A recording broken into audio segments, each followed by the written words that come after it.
go? All right. We are MOLLDYER, and this song is called Christopher Lee. If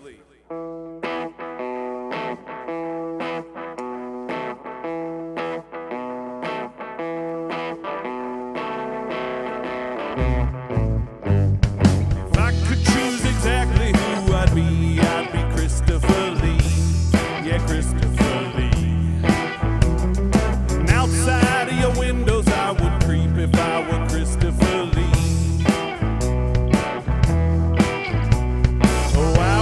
So sensitive and warm, with ignorant kids nestled sweetly in my arms. And at night I dream of all I could achieve if I were Christopher Lee.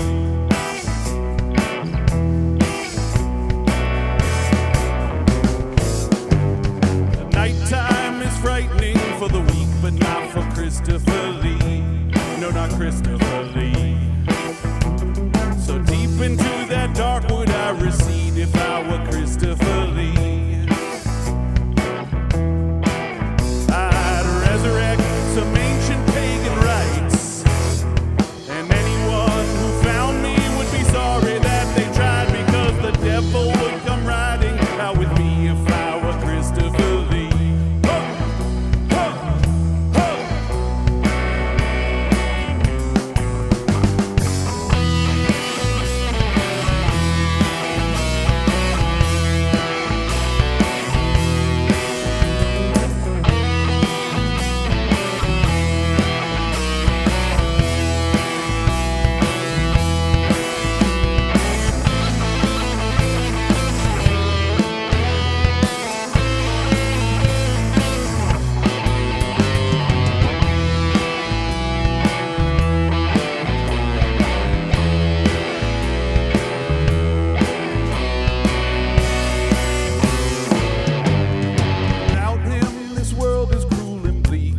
Without Christopher Lee. But I know just what this cruel world needs. It needs Christopher Lee. Yeah, Christopher Lee. The only reason why the evil ones are so brave these days is because the king of vampires lies safely in a grave. But when men were men and real men killed Nazis, the king was Christopher Lee.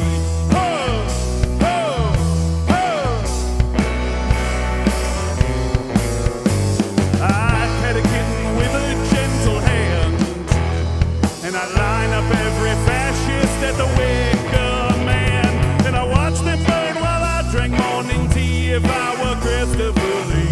Oh, oh, oh, I still might be.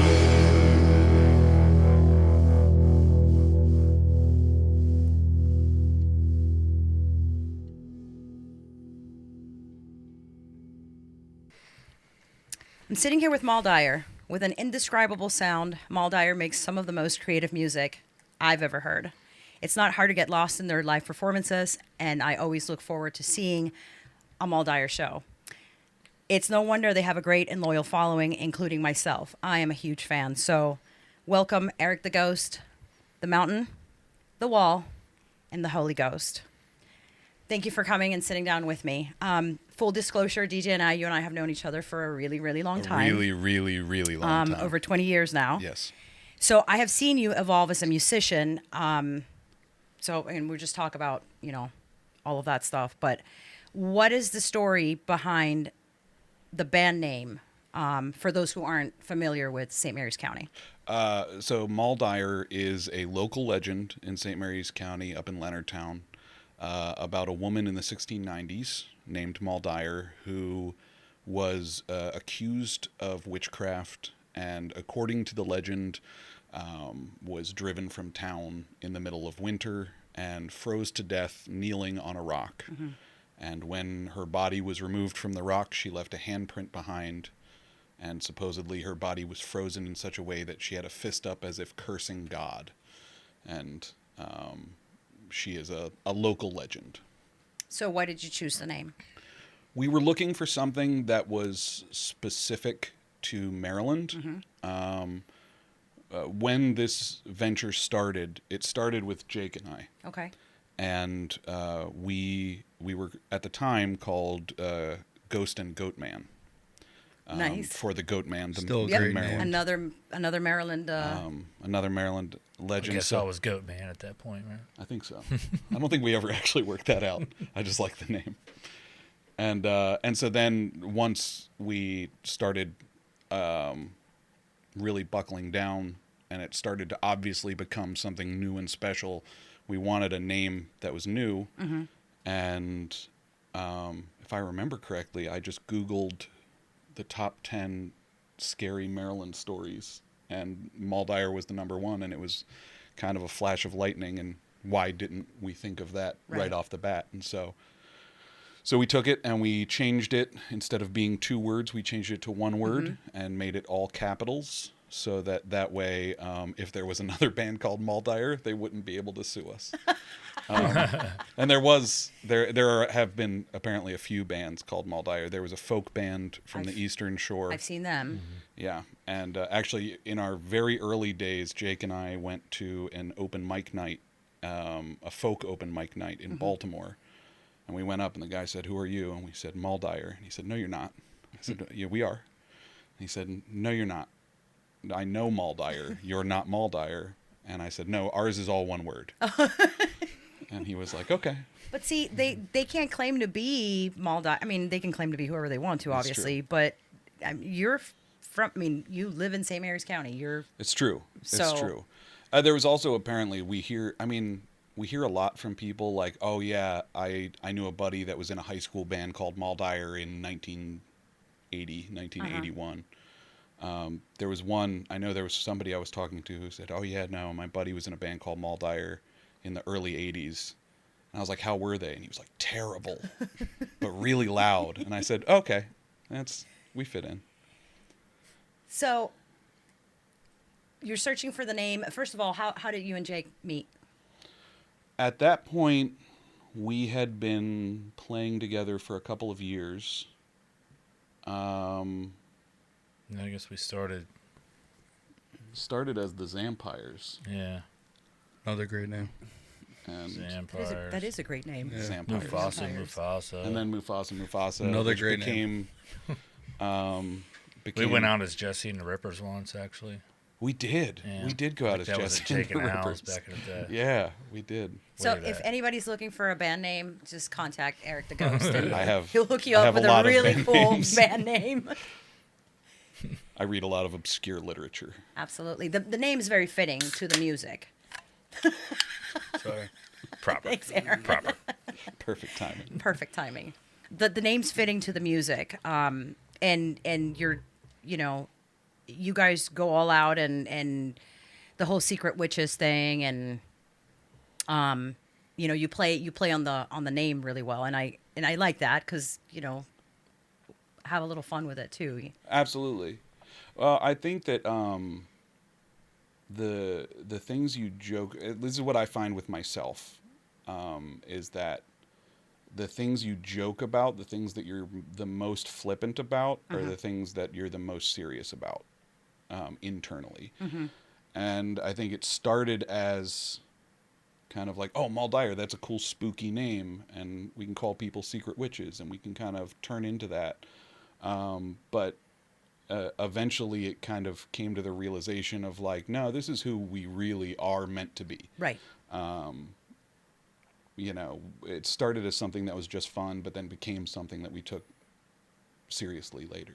Okay. But we still have fun with it. Sure.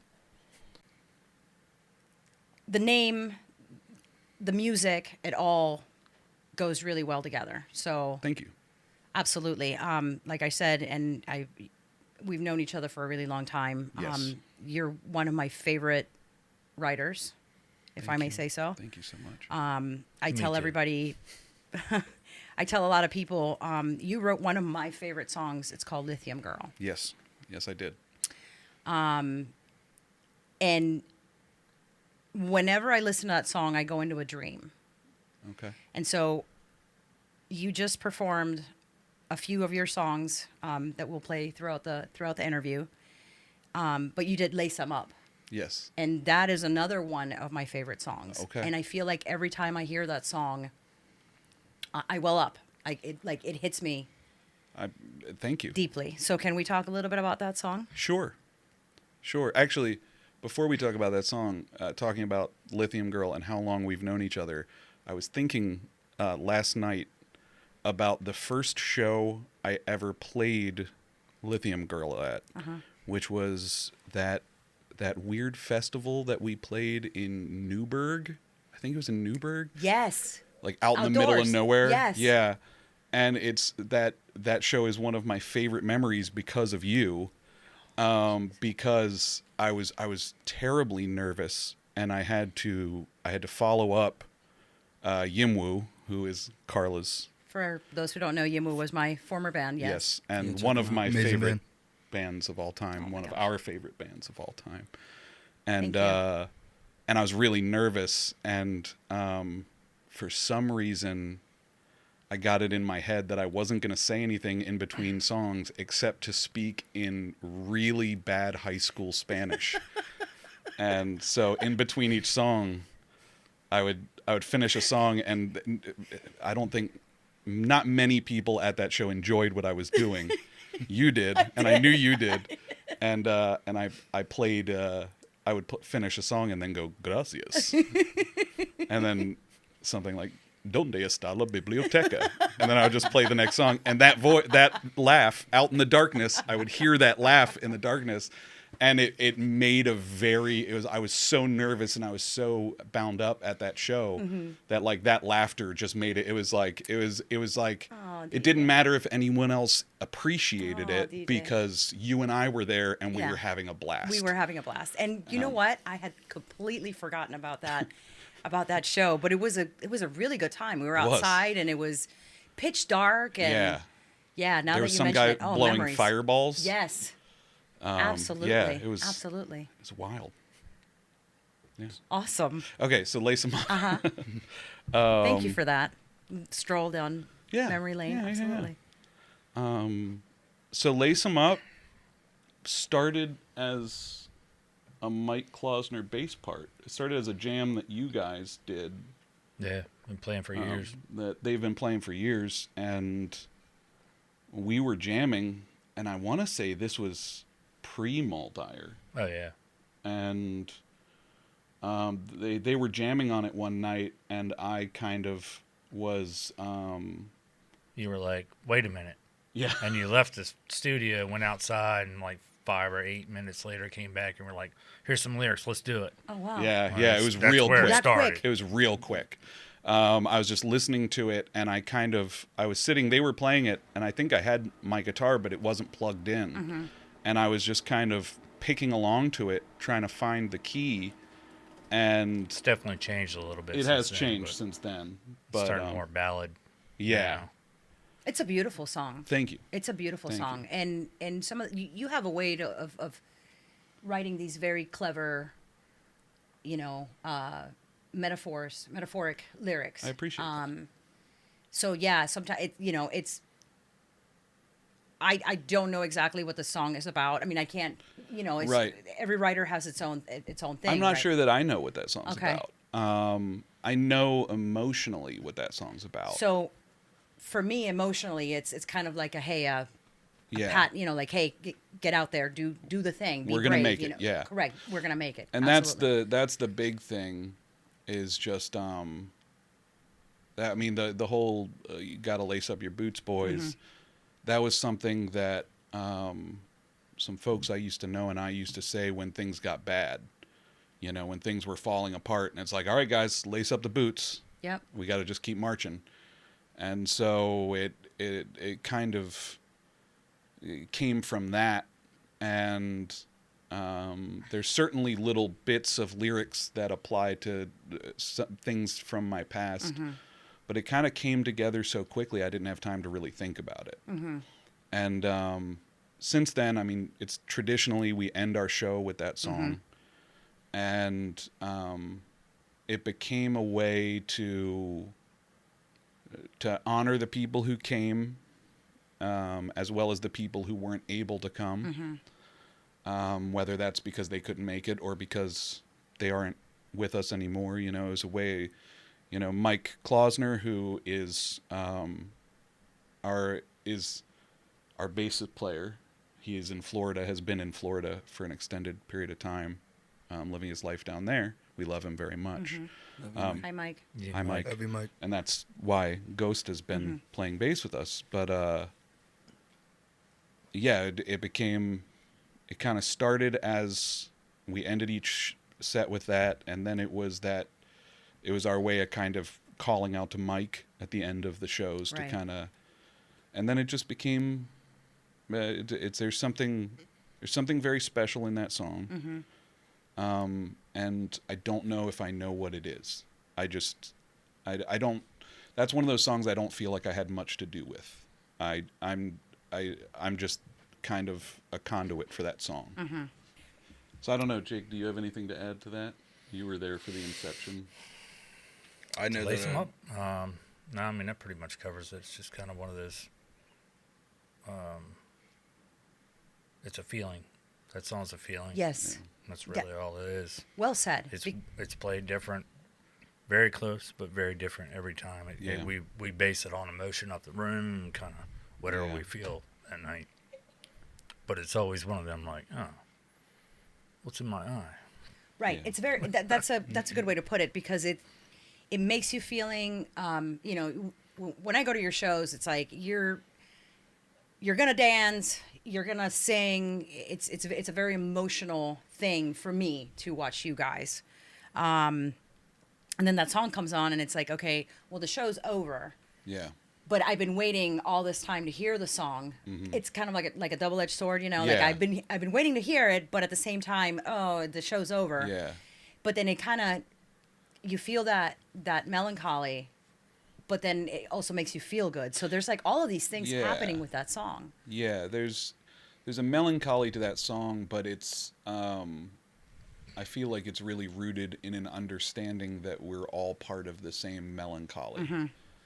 And that's definitely, with my writing, something that I've really strove for with this band, especially, even more so than other things I've done in the past, is the idea that that like if you want to be in the gang, you're in the gang, and we're all in the gang together.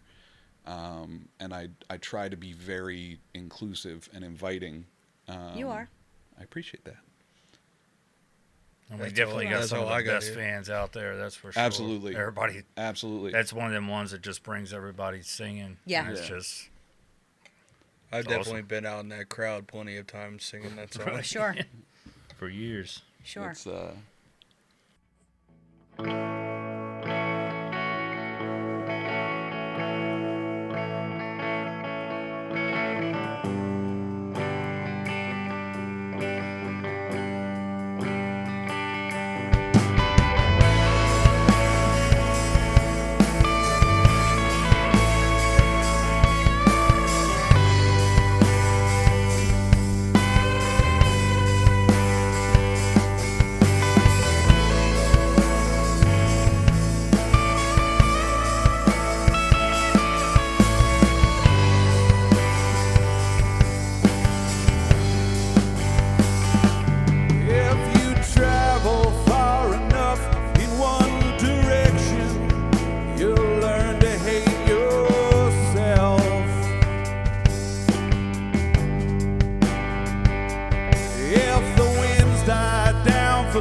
better lace up them boots, boys.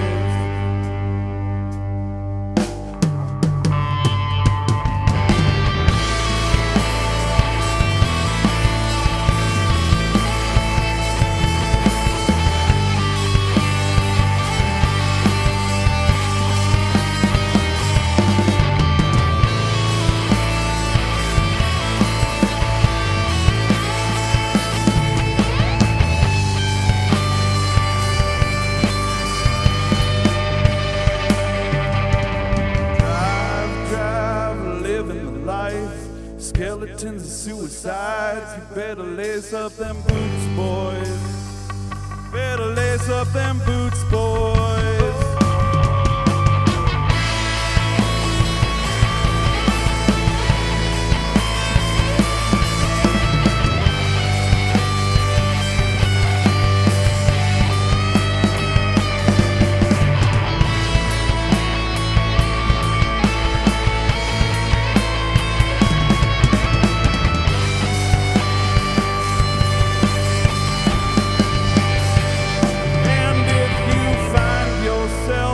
Lost out in the woods, just trembling with fear. Whisper these words into the east winds. My friends are always near.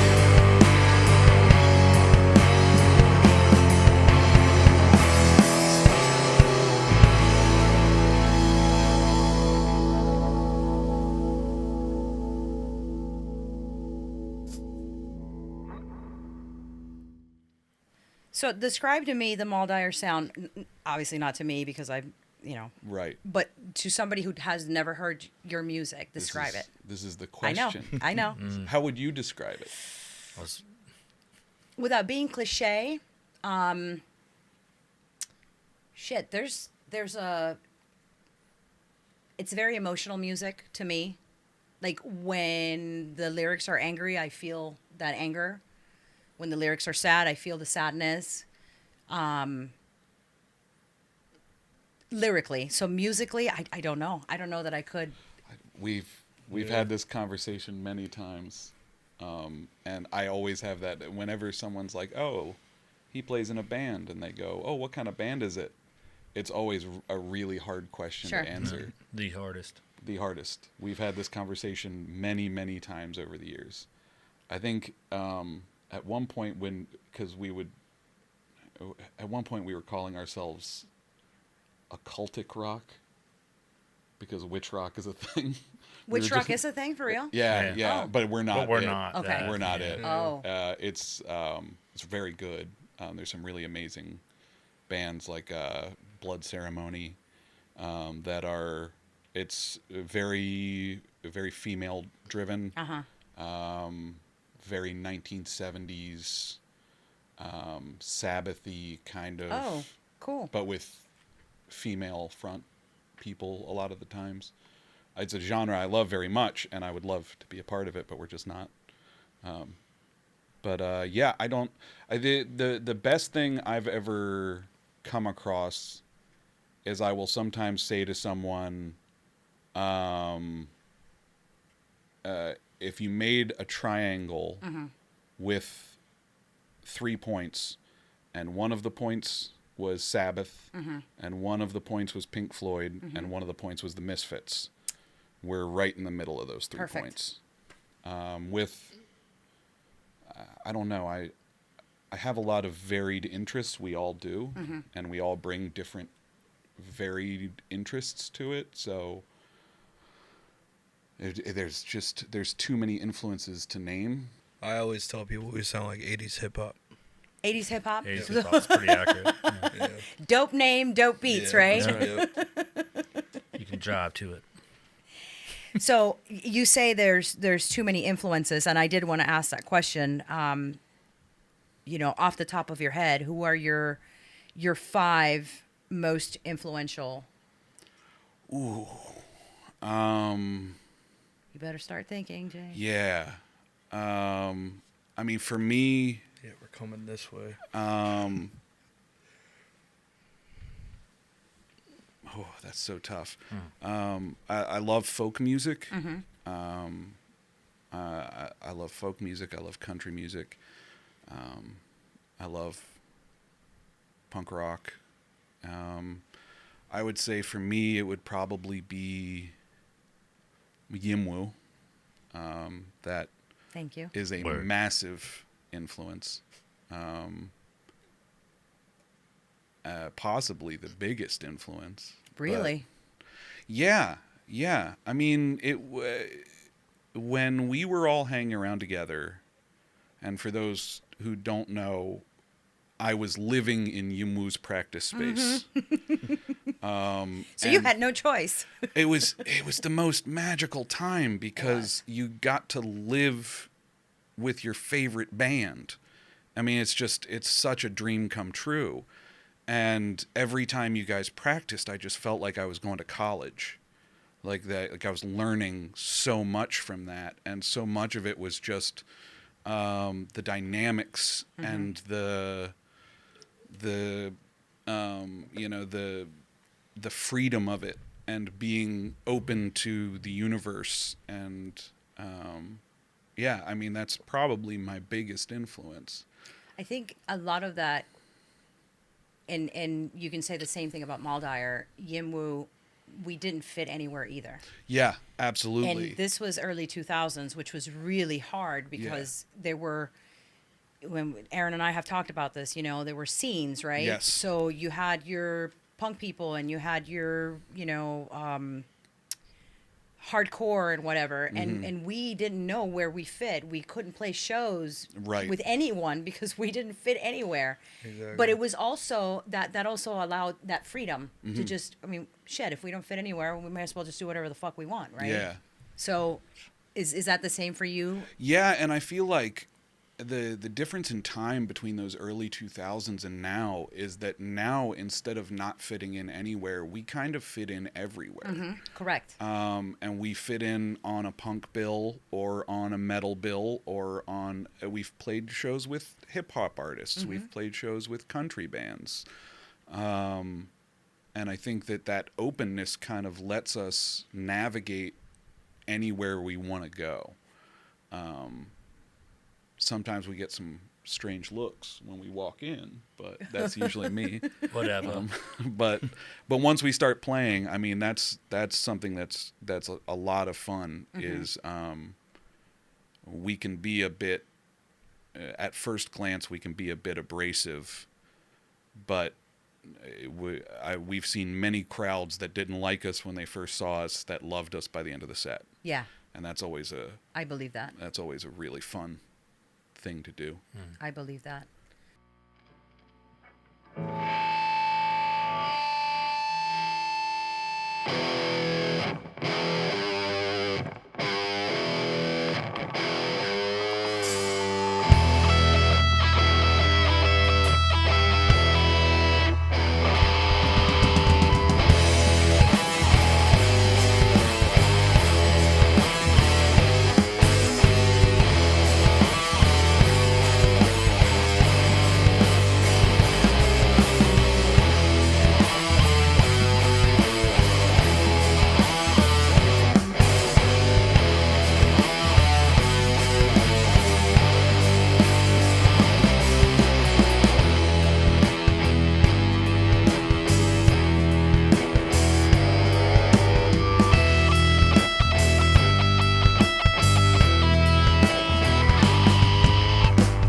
Wanna get stoned as St. Stephen.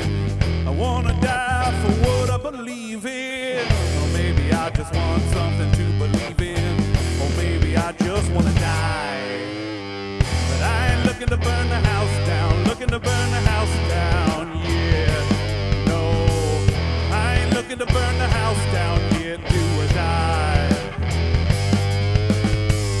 I ain't looking to burn the house down, looking to burn the house down, yeah, no. I ain't looking to burn the house down yet, do or die.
What about you, Jake? Who are some of your Musical influences? your musical influences? Top 5.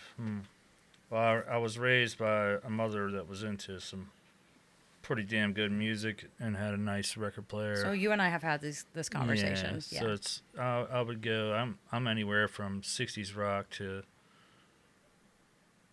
everything really. But Yeah. my top 5, I'd probably say Sabbath, definitely. Zeppelin, obviously. Pink Floyd later in my adolescent life, and then Tool is a bigger influence as far, but not really in this band. It's just as far as drumming goes. And then I don't know. I mean, what was that 4? What's number 5? 5 would be probably like Smashing Pumpkins or something. Yeah. You know, something where it's in that alternative or Soundgarden. You know, so all those. I love '90s music, Absolutely. and I love anything before that except for most disco. Like I'm not listening to Except disco. for the Bee Gees. You Except don't for like the Bee disco, Gees. really? I mean, I can get down. Like when my brother spins his disco stuff, I like his shit. But, Yeah. for the most part, now. Shout out to your brother because he's fantastic too. Shout out to Juicebox Juicebox Johnson. Johnson. Juicebox yeah. Johnson, badass. So, you said Yamu, but you didn't really give me anything else. I mean, Tom Waits, Nick Cave. That's where the weirdness comes in. Yeah, Tom Waits, did you see my Tom Waits I poster? did. I love it. I love it. John Prine. Oh, wow. Nice. I think that, you know, I John Prine's first record has always been kind of the benchmark for me. Okay. It's the mountain I'll never climb, lyrically, because it's just so tight and it's so good. And it was a big turning point in my life because up to that point I was pretty much listening to punk rock and, you know, very things where people had things to say, things with messages, but that oftentimes came from a place of anger.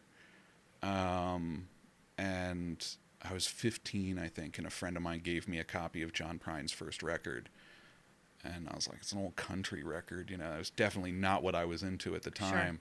And then I went home and put it on, and it was just like, this is every bit, lyrically, is every bit as hard as any punk rock band that I've been listening to. And it kind of like opened me up to that idea of like, you don't have to be doing a specific thing. It's the message that's more important than the aesthetics. And that opened me up to so many things. So that record would definitely be. Absolutely. I guess that's where your folk lyrics come in. And Yes. Yeah. Yeah. Then I'm a rock drummer, so Yeah. we're just that. Yeah. That's what we are. Many MOLLDYER songs started life as country ballads. Oh, yeah? Yes. And then Jake gets a hold of them. I'm like, that's cool, but what if we... What if we did something like this, you know? No, you tell some really good stories Thank you. in your lyrics, Thank in you. your songs. You really do. I know we have talked to the two of you in previous episodes because, like, we had talked about how here in Southern Maryland it's so cool to see like just musicians just being in different bands. Sure. But can we revisit some of your biggest musical influences? Sure. I know Pink I Floyd mean, is one of them. Yes, Pink Floyd is very much one of them. MOLLDYER in itself. Like when I met y'all cats back in 2017 and I saw y'all play for the first time, like I fell in love. Yeah.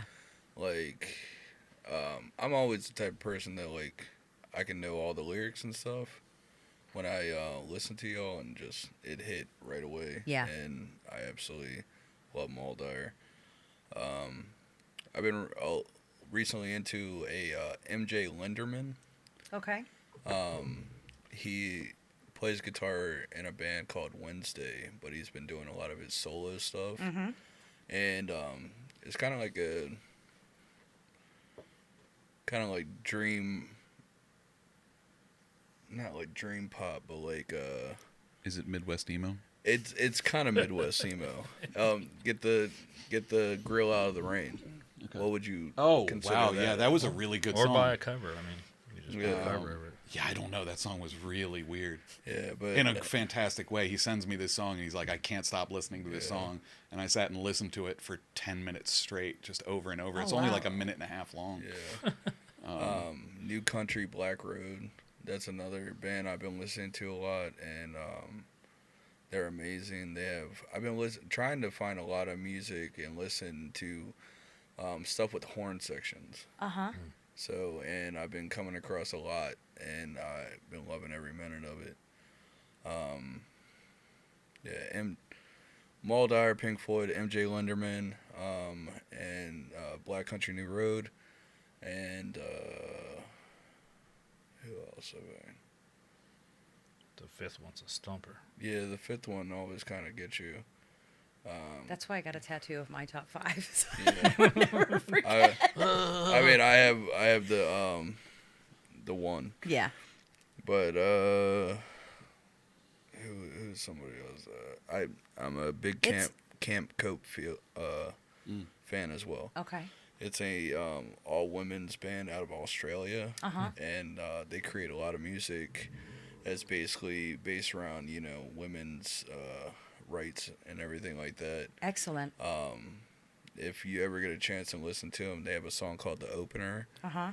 and it's probably one of the perfect songs. So, Okay. I very much enjoy them. I will check that out. Absolutely. Most certainly.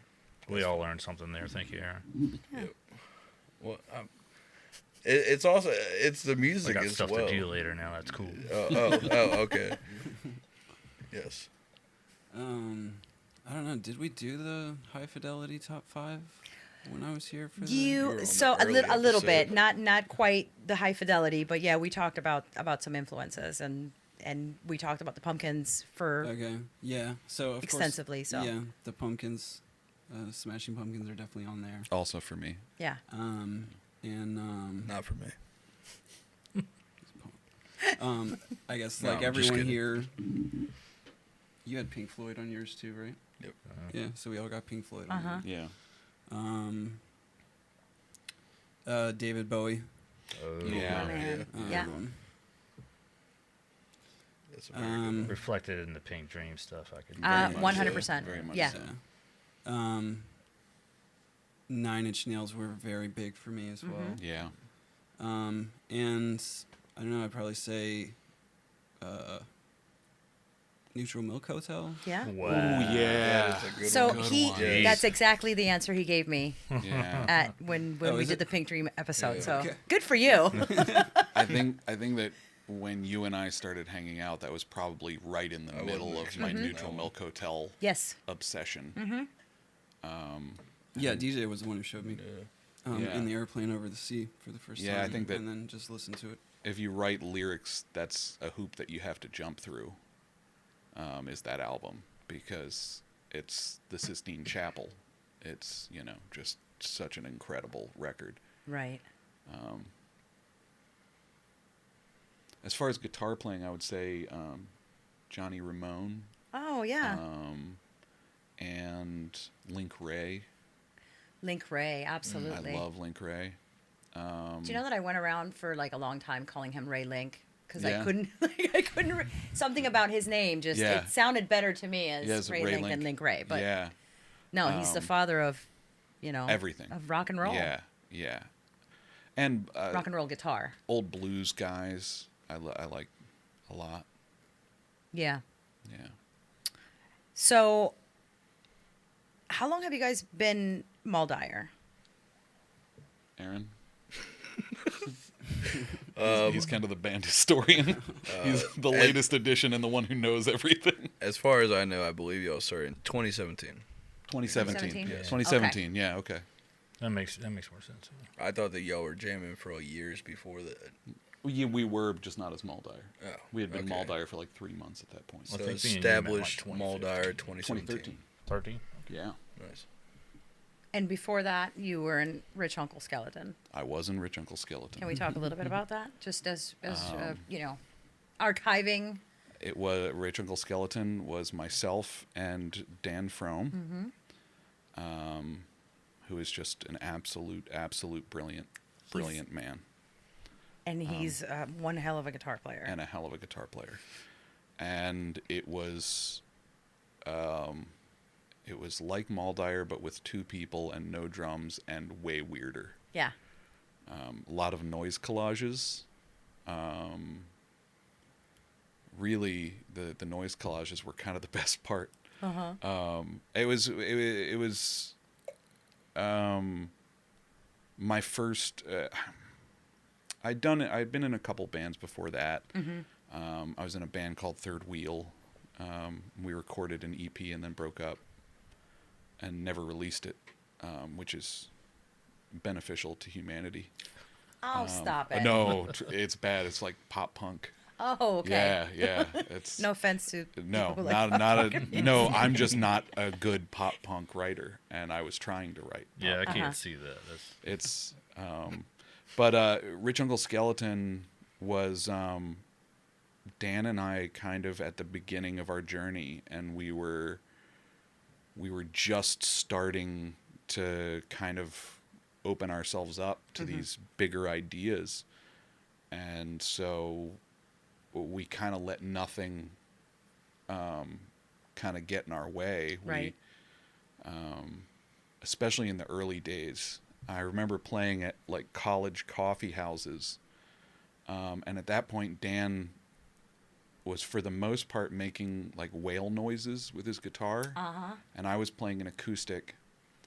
I was clean shaven and I had a shaved head, and I had on this long dress, and I was skinny as a rail, and these giant sunglasses, and I put really thick foundation all over my head so I looked like a mannequin. And we played at these college coffee houses that were like, you know, dudes getting up and playing Sublime on their acoustic guitar, and they hated us. They hated us so bad. We had a live recording that we made. We bootlegged one of our own shows. Oh, wow. Nice. And we put it out. I mean, by put it out, we printed up 40 copies of it and gave it out to anyone who would take it. Sure. But it was great because there was almost no applause, because we would finish a song and it would be dead quiet. You would just hear chairs moving uncomfortably, and then 1 or 2 people just kind of Order 2. and I loved that. I loved that. Yeah. So. You know, in a way, playing coffee houses is still like that. Yeah. So. It always Came has here to been. drink coffee, not listen to you. Right. Golf clap. How Well, dare it's- you? Well, you know, it's funny in our when we were starting out. So Jake and I started out as Ghost and Goatman because we were running the open mic at the Brass Rail. And in the early days, if nobody showed up, we played. And so we would play for an hour or 2 hours, Yeah. and it would just be any song that one of us could pull out of our head. Right. Shirley played some Lithium Girl up in there. Shirley did. And it was just, and I remember one time somebody showed up, and there was like one other musician that showed up, and anytime the other musician would walk in, it'd be like, okay, I can stop now. But there were like 2 or 3 old timers at the bar, and I went up to the mic and I said, all right, we've got one more song. And somebody at the bar went, yeah. And that was as much applause as we got at that show. But we did meet Aaron there. We met Aaron there. Yeah. Excellent. We met a lot of people there. Actually, I guess Yeah. we met before that, like you said. Yeah. But we hung out. Yeah. Yeah. I think that was more so getting to know everybody and everything like that. Yeah. Like, basically, what they do at the last drop now is what they did at Brass Rail, Trying and to a be, lot of numerous artists like came through the Brass Rail. Yeah. Everybody came through it. The open mics, like it'd be. That's actually where I met Dan Tellis. Yeah, Dan Right. Tellis. I think that was his first time playing First in time. Southern Maryland. He was Dude. like looking for an open mic, and I'm like, you found it, dude. Let's play. And it was just like Friends a ever free since. for all jam. Yeah. Thursday nights, people be packing in I'm there. really sorry I missed that era. Yeah. Because I was a- after I left UMU, I disconnected, Yeah, from yeah. all of it and Yeah. never Like looked for it or. every 2 weeks, and like some nights, you know, you'll have like 5 people and it's probably just us 5 people. Right. But then other nights it's like it Yeah. can pack out in there. The one hip hop night, there was probably 180 people. in Yeah. there? Yeah, it Oh, was, wow. it was Crazy. huge. But Brass 7 or 8 Rail is rappers. just like kind of like a good wide open space. They was. had pool tables. Yeah. Back deck. There's a baseball field. Don't go on a baseball field if you're doing stuff. But Well, it's a soup kitchen now. Yeah. yeah. Baseball. I think the baseball field's gone, or it's No, going still to be. there. I Is don't it know still what they're there? doing with it yet. But I TBD. mean, if there was something to take over there, at least it's a soup kitchen. Yeah, Like, absolutely. Yeah, absolutely. It's not We could probably just set up in the parking lot and jam out. Yeah. probably could. But it was a lot. It felt like families. Yeah. Like, Yeah. you're just showing up and you're hanging out and you're seeing each other every 2 weeks and Right. just jamming out music. And that's with me and Cody. We used to go there on Thursdays, Mhm. and then we're trying to test out different people. It's always like assemble a band.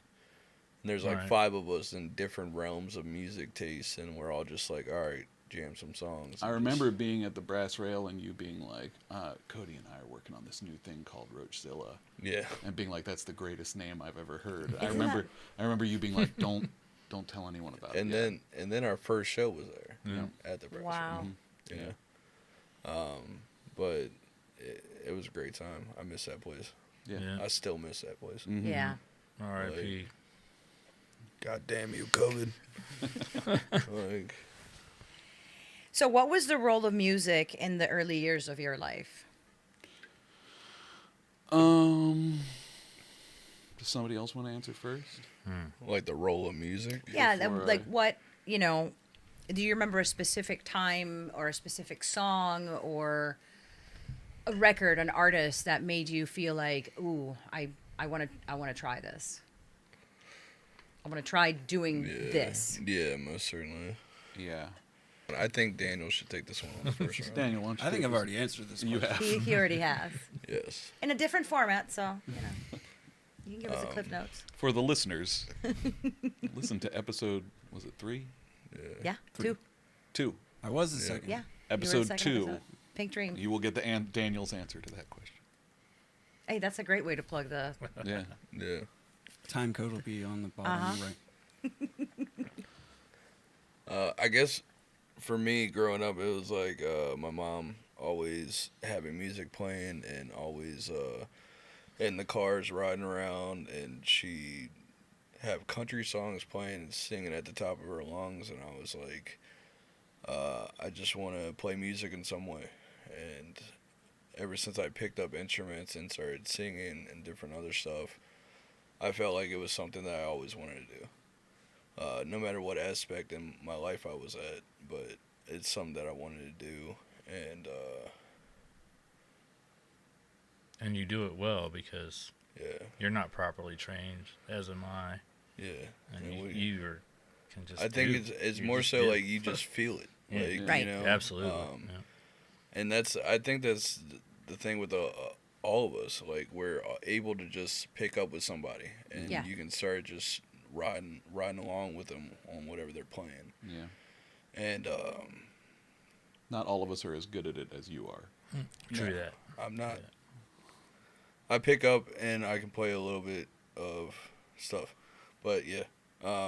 My mom always said if I ever start playing music out and I play, get good, or if I ever get famous, I always have to take care of her. So Oh, that's something absolutely. that, Take care of your always- moms. yeah, that's But something. how does it feel for you? You were a fan of MOLLDYER before you joined, so how does Yeah. it feel for you being in this band? I'm in my rock star moment. Yeah. If you have ever seen the movie Rockstar with Mark Wahlberg, It's a great movie. that is me in this moment. Really. Yeah. Like, when I would go out and see them whenever y'all played, I was always Yeah. there. Absolutely. I was really worried when he joined, like, that he was going to get to know us, that he had only known us at shows when Right. we're cool, But and that he was going to get to know us outside of shows. Like, hell no. I'm not. then you here. realize that I'm just as weird. Like, but it's definitely, like, even when I met my lady, I told her, I was like, there's a band out here that you need to go and see. And of course, the first show that we see with me and her together is y'all at 5 South, and it's too hot in 5 South, and DJ stripping down into his underwear on Nice. stage Yeah. as he is playing his set. I was playing in a 3-piece Victorian Yes. suit At first. at first. At first. And it was like, then the He's And then it was playing and just Victoria's Secrets unbuttoning. after that. Straight boxers after yeah, that. no, it was tights. Oh, yeah, It was that's what it was, leggings. Holy Yeah. crap. And I took off the jacket and then the vest, and then we finished the set, and I was ready to pass out. Yep. And then people called for an encore, and I was like, I don't know if I can do it. And I was like, you know what? And I just took everything off, went out in tights. Yep. And she fell in love first, just like I did. The first time me, Whitney, seen y'all, DJ was walking through the crowd, singing into the mics, so much energy, and it was... My guitar broke before the Yeah. show, so I didn't have a guitar. The input, I was playing on an acoustic guitar. That was on stage. You And plugged it in. I plugged it in, right and the inside. input went into the guitar. You're like, oh.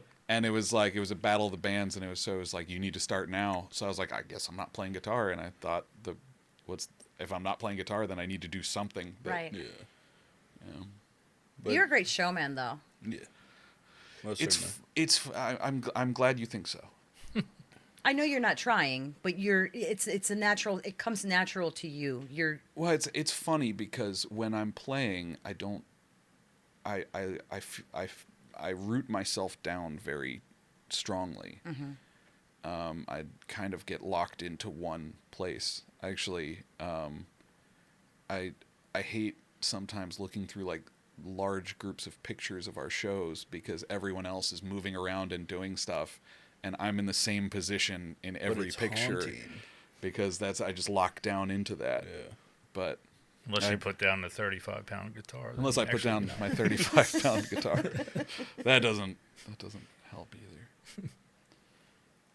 I think it brings into the lore, like, if you're in these standalone photos and stuff and they're not so much of action shots, Yeah. it's like Undertaker never ran to the ring. That's Well, true. You know, Yeah. like, You don't necessarily have to like move a lot Right. to be a good to Yeah. show that showmanship. Yeah. It's just I don't know. There's something about you. There's a presence. There's like it catches your eye. Correct. And it locks straight to you. yeah. Because I've been on both sides. I've Yeah. watched y'all play and I played with y'all. And when I'm watching y'all play, it kind of locks into it. Because it's like your eyes shut, you're vibing with Mm-hmm. it, and I can just see that the aura. I tried off. in one show to look at the crowd. I was like, I'm going to wear sunglasses so that I'm not self-conscious, and I'm going to look at the crowd, and I did it like twice and was like, that's not for me. You actually see people when you look into the crowd? I don't. I don't either. I don't at I all. try not to. I have don't to very really often. focus. Yeah. Yeah. Like, Depends on the lighting sometimes, but still. I can see Sometimes. everybody in the back very well, but if they're very close up, I'm like, gotta really focus in on who's there. So, let's talk about when the Holy Ghost came into MOLLDYER. Okay. What was that like? First of all, how did you It guys was a meet each living other? nightmare. It's the worst experience of our Has whole been life. every day I'll never since. forgive Fuck. myself. I don't know when the first time I met DJ. I guess it was probably Park Rock. No. Wow. No, it wasn't. It was at Leonardtown High School. No, this was before that. Was that before that? Yeah. Because So I was going into high I at school. one point was his substitute teacher. Yeah. Yes. Really? Yes. And it was on a Friday, so it was guitar club that day. So he spent the class playing my guitar Yeah. Nice. and let everyone in the class just do whatever they wanted. I was not a very good substitute teacher. But no, Sounded like I the best to me. played Sounds. Zounds, played Yeah. Park Rock, and you were on the same stage as Erik the Ghost. Yeah. And you broke a string on your. Imagine I that. think you were playing your Epiphone Hollow Body. Yeah. He broke a string, And so you borrowed my guitar then too. I do remember that. But then I didn't see you for a couple years after that. Around that time, that's when I think the next time I saw you perform was in Rich Uncle Skeleton at the fairgrounds. Yeah. You did have a drummer with you.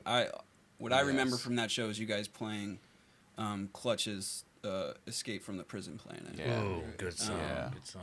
We should And- cover that. Yeah, so that Agreed. was that I don't know if I can make my voice do that as well as I used to, but I'll try.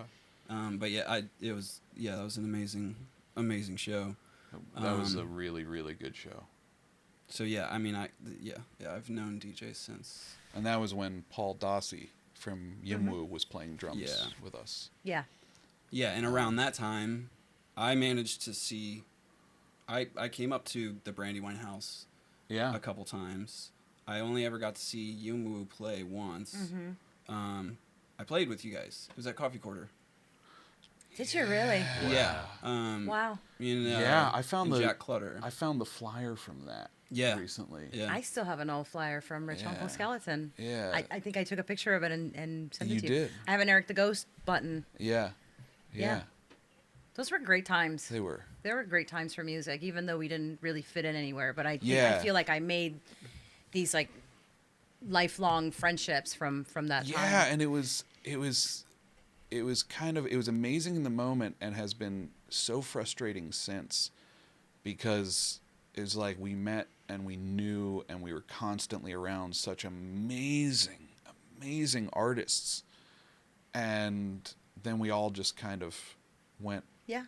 other ways, and so there's very few people who know about. It's like we all were a part of a secret club, that there was like 10 or 15 of us that belonged to it, and nobody else really was around for it. Right.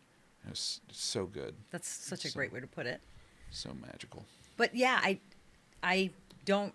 I mean, there are a lot of shows that I don't remember just because kind of play them and it's that the adrenaline and all of that. So we played at the Coffee Quarter together. Yeah. Yes, And, you were playing. And the thing I remember from that, you guys played Like a Tree. That was my favorite Yimwoo song. Yeah.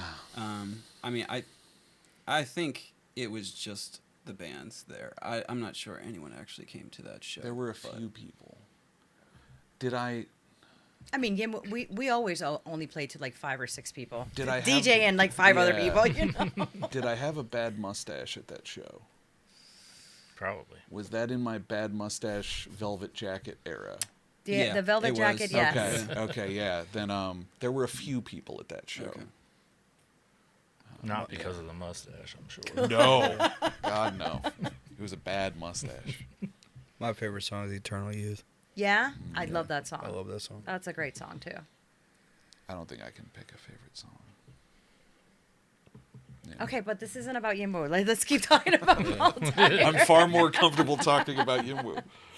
We can have. And there's not many chances I get to talk about Yeah, it. well, I've been, I think I've told all of you that I've been trying to get the guys to get Yeah, together for one yeah. night, and my dream lineup for that show would be MOLLDYER and the Pink Dream. I mean, Yeah. like it would just fit so well together. It We're would be- busy. We're busy. The Pink Dream's busy. I We're trying to watch y'all. I told I told Miles that we needed to go up to Baltimore and get Jamie, and like if he said no, we just does it Yeah. smell like chloroform, and then bring him back. Right, It's yeah, like now yeah. you have no You're here choice. now. Do what you gotta do. You're doing I'm it kidding, everybody. I don't drug people like that. often. Off the record. Don't tell anybody. Tell on me. That's how I got here. Well, I didn't do that, so you talk to your bandmates. How about you? Well, how was what was that moment for you that you were like, oh, I got to do music? So, my earliest memory of that, I was probably about 5 years old, and I got into my uncle's pickup truck, and he turned it on, and he had the Monkees Oh wow. on, and the song "Last Train to Clarksville" came on, And I was like 5, and I'd heard music, and I understood what music was, and I loved trains. And it was a Still song about train. I still do. It was a song about a train, and I thought that Love was trains. cool. And I was like, "What is this?" And he was like, "Oh, it's this band called the Monkees." And I was like, I remember having trouble kind of working it out, because at that point I had never really considered the fact that a musician was a thing. I knew songs, Okay. but I'd never really thought about the idea of like, oh, these songs are made by people who make them. So you heard the And- song and you were like, And I was you like, were curious enough yeah. to ask, what is this? I was like, what is this? And he was like, it's a band called the Monkees. And of course, at 5 years old, a band called the Monkees is the absolutely. coolest thing ever. Absolutely. You're like, yeah, that's what I would name a band. But 2 E's. but yeah, it was after that there was a lot of music. My father is a huge folk person, especially Harry Chapin and the singer-songwriters. I listened to a lot of Harry Chapin growing up. And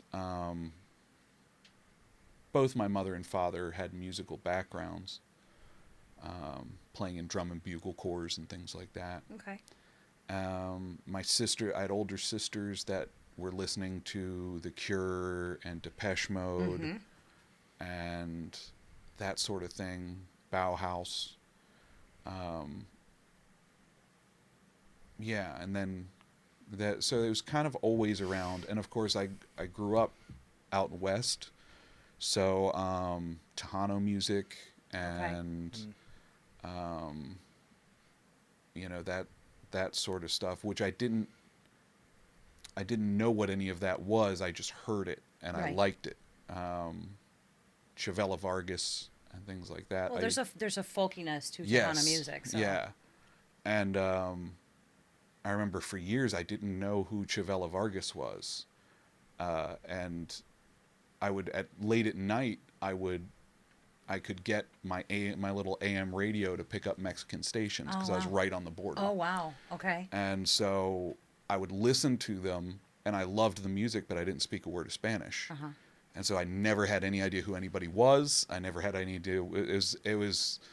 It was like tuning into an alien world. Sure. Like I had no concept of it, but Yep. I loved it so much. And so it was like years later that I don't remember where I was, but I heard Chavela Vargas playing, and I'm like, I know this. Who is this? And I had to find out, and so I'm a big fan of Chavela Vargas. Excellent. But yeah, so there's a lot of stuff that kind of all fell in together. I was living in the borderlands at the time of Selena, so that was a big part of my childhood. Wow. Selena, that was where I grew up. Selena was 10 times more popular than Madonna. Absolutely. I remember the day she died, there was wailing in the hallways at school. Oh my gosh. It was It's funny you mentioned that, because I was today, when I was getting ready, for whatever reason I was singing one of her songs, and just popped in my head, and yeah, so so good. so this sound, and this is where you get into that whole, like, you don't fit, your music doesn't fit nicely, neatly into anywhere. Then when you're talking about Bauhaus and Yeah. Depeche Mode and then Chavela Vargas and Yeah. then Harry Chapin, it's like all of these things. Yeah. You're carrying all of that with you, and And I didn't necessarily want to be a musician. I wanted to be a poet. oh wow, And then nobody cared about poetry. So at some point I went, well, if I take my poetry and I put it over a guitar part, then people will like it. They did not. But I was a singer in the first couple bands I was in. I was just singing, and then I was kind of like, I need to just learn how to play guitar. And so I had picked up a little bit. I took lessons when I was a kid from this old country western guy from my church, who taught me like De Colores and Tom Dooley and all those Wow. old folk tunes. But then I kind of didn't do anything with it for years, and so yeah, I don't know. It's all just a big rambling, Yeah. incoherent mess. Well, I mean, I think that makes you well-rounded, in my opinion. You I know. appreciate that. Jake, what about you? And What's that? What was the how did question you again? become how did you DJ got me off topic. I know. Sorry. It was like 30 minutes ago. How did you become a musician? What influenced you to become a musician? Am I a musician? Yes, you are. You Stop are. it. Technically speaking. I play drums. In the most technical definition of the word, you are. I mean, I'm what I would call an ignorant musician because I know nothing. Well, that's not what makes a I just musician. started Knowledge doesn't playing. make a musician. You know rhythm, you know flow. Yeah, I mean, I guess it must have been genetic. I mean, my father was a drummer, and Nice. I didn't know that. when I was about 9 years old, my mom gave me his drum set that had been sitting in the attic forever, and kind of let me bang around on it. And then we moved, and it kind of sat back in some storage unit forever. And then I guess I was probably like 12 or 13. Yeah, it was probably middle school. Broke it back out. We lived in a farmhouse then, so it's like, oh, now you can have your drums back Sure. instead of being in all these apartments and stuff. And set my drums up and just started playing to stuff I liked at the time, early 80s, which is probably crap now, but Stop. yeah. Seriously. Alice in Chains, actually, Man in the Box was the first song that I learned Independence in my arm because it had that weird halftime and the kick was doing double, and I was like, I could not do it. It was driving me crazy, and I just sat down and kept playing, and all of a sudden I just automatically did it one day. I'm like, oh, okay. That's how that works. And then you can't go backwards from right. that point. I'm still trying to find that. So Right. that's you're telling me that's the song I need to play to. Yeah. Well, I mean, it couldn't hurt. It's good. Good song. Don't play it out though. Everybody covers that shit. Yeah. But yeah, it was probably around then that I was like, you know what? I really want to just play music, but of course, that's not feasible at that age. And I kept playing, but never really in a band or anything. Had a couple of old jam stuff in high school. We never did any talent shows or anything like that. But I just kept with it, and then in my grandmother's basement, I played hip hop with some dudes. Right on. That's what I was Before waiting to hear. Starfighter Corps. It was my buddy Rashim. It was an by Form back then, and Chris Gaines, which was Il Ruckus and them dudes. They would always come by, and we just play, make hip hop beats. Had a bunch of people come through then, and that's kind of what really spawned it. I was like, now I really want to be playing drums as much as possible, but until I guess probably right before I met DJ would have been when I was consistently playing, and Starfighter Corps. I guess Starfighter Corps was actually the first band I could consider myself in besides the Jam, which was just me and Mike Clauser and John Quinn just jamming in the basement. But we wrote songs and they were all original and we had fun. Yeah. And it just kind of stemmed from there. So And no Jake turning back now. Jake is very humble, but he has one of the most incredible musical ears I've ever heard, or I've ever witnessed. Just the natural knowledge and understanding of things. Yeah.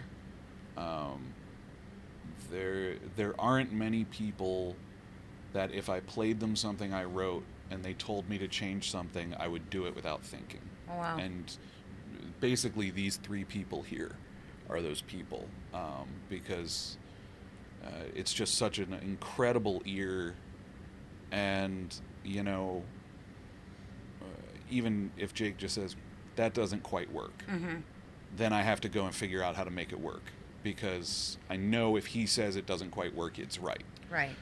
Because especially with some of the weird off-the-wall stuff that I come up with that he can make work, if he listens to something and goes, I don't know if that's going to work, it's like, okay, then I'm going to take it back to the shed and work on it for a little while, The woodshed. Take it back to the woodshed. Just all of these people I'm sharing this space with are just have these incredible musical minds, I mean, I can't. How many times have I played a song for you, Jake, and I get like halfway through the first verse, and you just go, "That's a Neil Young song," Oh wow. and it's like, which one? And he's like, I don't know, but it is. But it is. And then like, I'll be like, okay, I got to rework it. Yeah, I'm terrible with song titles. But that natural ability is just so amazing, and Aaron's the same way, and I mean, Daniel's from another planet. he's from another planet. Yeah. He sees music. And- He's special. Yeah. Yeah, he's definitely special. Absolutely. I've The way- called him from states away and gone, I'm working on something. It goes D to G, and he's just like, B minor. I go, oh, yeah, cool, thank you. All right. Talk to you later, man. Talk to you later, man. Yeah, so, I mean, like we were saying, I tend to write kind of folk ballads. Sure. That's what I do, but I'm lucky enough to have people around me that are so open and so willing to go anywhere that it's what makes MOLLDYER special. So what is that like? What is the writing process like for you? Depends. Okay. It depends. Sometimes we're jamming around and something happens, and I take a walk, as Jake was talking about earlier. If something will get in my head, and I'll go, okay, I need to walk away for 10 minutes, and I'll start to get something. Sometimes I'll have something complete by that point.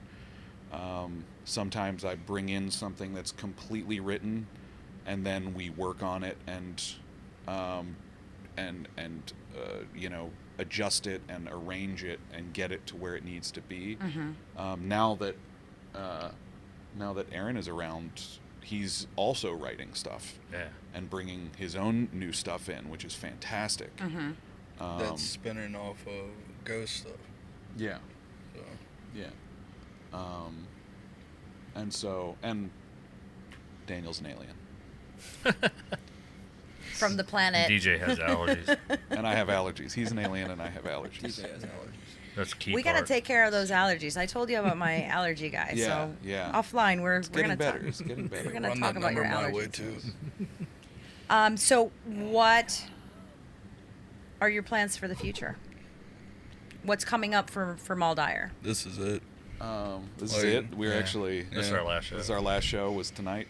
Shut up! No. Don't break my heart like that. We're Appreciate going y'all to. having us. Yeah, we appreciate it. Thank you to everybody back at home. We are playing on the 27th of October, 2023. Since I don't know when you'll be watching or listening to this. Before then, Okay. definitely. Well, it could also be 1,000 years from now. Oh yeah, I could be talking absolutely. to Oh my gosh, look at that. anthropologists. You're They so could be- smart, man. They could I- be watching me in hologram right now. Which will be in past tense. But so if you are, then we won't be playing on the 27th. That's already happened. But we'll be at the Tavern in St. Leonard on the 27th, with Shallow Deep and Squid Ink Changing scene. and Changing Scene. Miles and Bandana. Miles Bandana. Miles Bandana. Badass Great show. lineup. It's a great lineup. great lineup. And then the next night, the 28th, we will be at Last Drop in Hollywood with Hydra Effects. Yeah. It's a glow party type thing. Yeah, I'm very excited for that because it's like That's when we're gonna pull out some covers. Yeah, we have been working Do a on little some extended covers. Have you really? Yeah, we don't normally do covers, Yeah, but yeah. We got a little stuff can't- going on. yeah, Don't tell 'em. it's We're gonna be a really good night though. It That's is. gonna be It's it's gonna like be a lot of fun. yeah, absolutely. And I mean, Hydra Effects, those guys have been around forever. Love Greg. And- Pretty damn honored that they asked Greg us is to Yes, join that. very Greg. much so. Hi, Hi Greg. Justin. Hi Sean. Hi, Hi, Justin. Wally. Hi, Sean. Hi, Wally. Those guys are just fantastic. Yeah. And so it's really exciting to get to share a bill. Hopefully they play Blackwater. Hopefully. That's me calling out Greg. Yeah.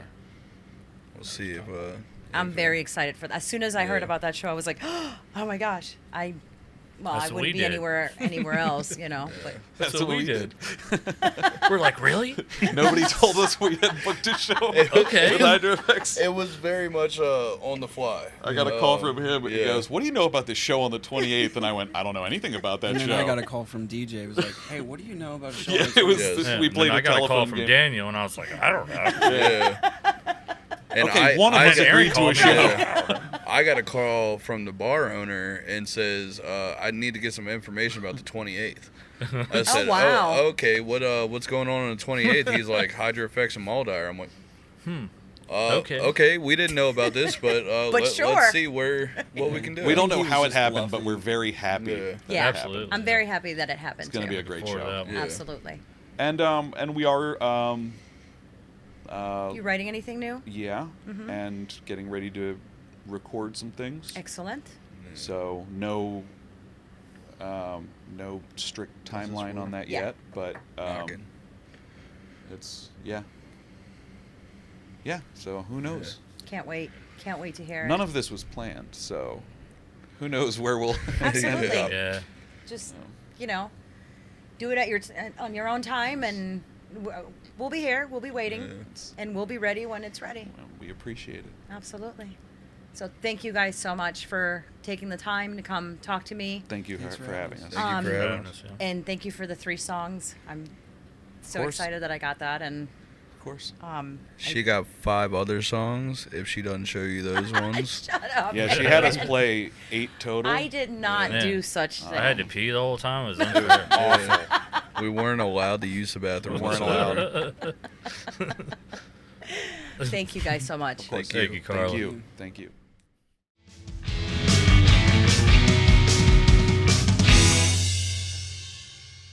We're sitting here with Southern Maryland music scene. Hell yeah.